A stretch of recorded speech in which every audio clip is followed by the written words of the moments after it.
माननीय मंत्री जी।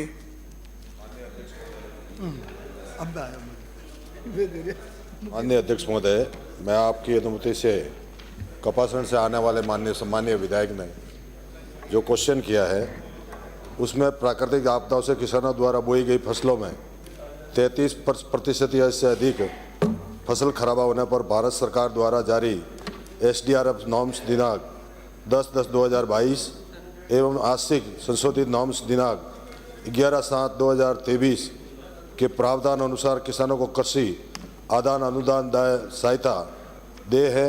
SDRF norms की प्रति परिशिष्ट अ पर संलग्न है। खंड 2, जिस तरह से सामान्य सदस्य ने पूछा है कि विधानसभा क्षेत्र कपासन में विगत 3 वर्षों में प्राकृतिक आपदाओं से फसलों में हुए नुकसान का ग्रामवार विवरण परिशिष्ट ब पर संलग्न है। माननीय सदस्य।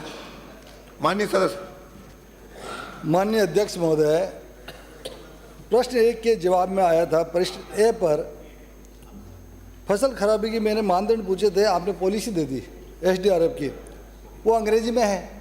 क्या मंत्री महोदय उसका हिंदी रूपांतरण करके बता सकते हैं? नंबर 1। माननीय मंत्री जी। माननीय अध्यक्ष महोदय,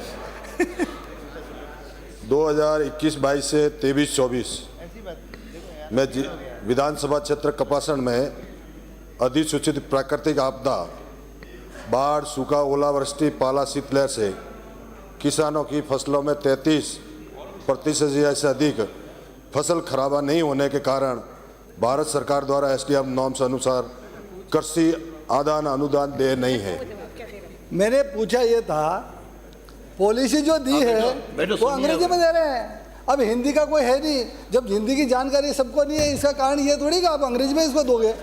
अंग्रेजी में है तो अधिकारी को निर्देश दो, हिंदी में छाप के देवे, रूपांतरण करके देवे। सामान्य कपासन से आने वाले कोई बात नहीं, आप पूछिए। हो गया। और एक और परिशिष्ट बे पर जो जवाब दिया उसमें सारे गांवों की सूची है और सबको नील बताया गया, जबकि मेरे विधानसभा क्षेत्र पिछले 3 वर्षों में 38 गांवों में 85 से ज़्यादा किसानों के फसल का नुकसान हुआ है और आगजनी से हुआ, वो भी जिसकी लिस्ट है मेरे पास।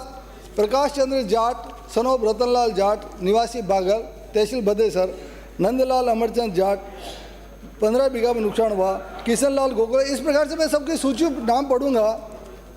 किशनलाल बेरूलाल जाट, रतनलाल गमेट जाट, बेरू माना जाट, इस प्रकार से ऐसे 85 किसान हैं जहाँ पर जिनके आगजनी हुई है और आगजनी होने के कारण उनके खराबा हुआ है। क्या सरकार पुनः जांच करवा करके जिनके आगजनी से फसलों का नुकसान हुआ है उनको उचित मुआवजा दिलाने की मंशा रखती है, और जिन्होंने नील की सूचना दी उन अधिकारियों के खिलाफ कार्रवाई करने की मंशा रखते हैं? माननीय मंत्री। अध्यक्ष महोदय, मैं आपके माध्यम से पहले तो इन्होंने बताया कि भाई इंग्लिश में जो सूची जारी की उसको तो मैं हिंदी में आपको उपलब्ध करवा दूंगा, पहली बात। दूसरी बात, आपने बताया कि कपासन में, मैं आपके अध्यक्ष महोदय, मैं आपके माध्यम से ये बताना चाहता हूँ कि विधानसभा क्षेत्र कपासन में 3 आकाशीय बिजली गिरने से 3 व्यक्तियों की मृत्यु हुई और उसमें 12 लाख रुपए सरकार की तरफ से भुगतान किया गया और 3 पशुओं की मृत्यु हुई जिसमें 85,000 रुपये उनको भी भुगतान किया गया। अगर आपके पास में ऐसी कोई लिस्ट है तो आप मुझे उपलब्ध करवा दें, मैं तुरंत उसके लिए कार्रवाई करूंगा। मैंने फसल खराबे का पूछा था, फसल खराबे की नील रिपोर्ट रही है, यह निवेदन है। क्या सरकार अधिकारियों को निर्देश देकर के जिन काश्तकारों के फसल का नुकसान हुआ है उनका करने की मंशा है क्या? उनको भरपाई करने का मंशा रखती है? माननीय अध्यक्ष महोदय, मंत्री जी, मैं भी यही पूछ रहा हूँ, ये परिशिष्ट व्यय में जो जवाब दिया है फसल खराबे का तो 0-0 ही दे रखा है, तो फिर एक पन्ने में 0 लिख देते, ये लिस्ट क्यों लगाई?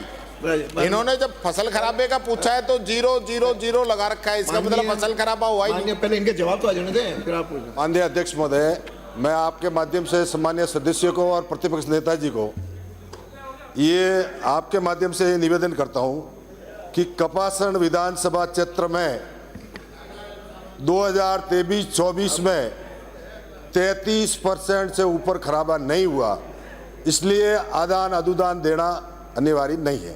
बेटा जो अगला प्रश्न है यूनिस खां। अध्यक्ष महोदय मेरे पास जवाब आ गया। चलो उत्तर माननीय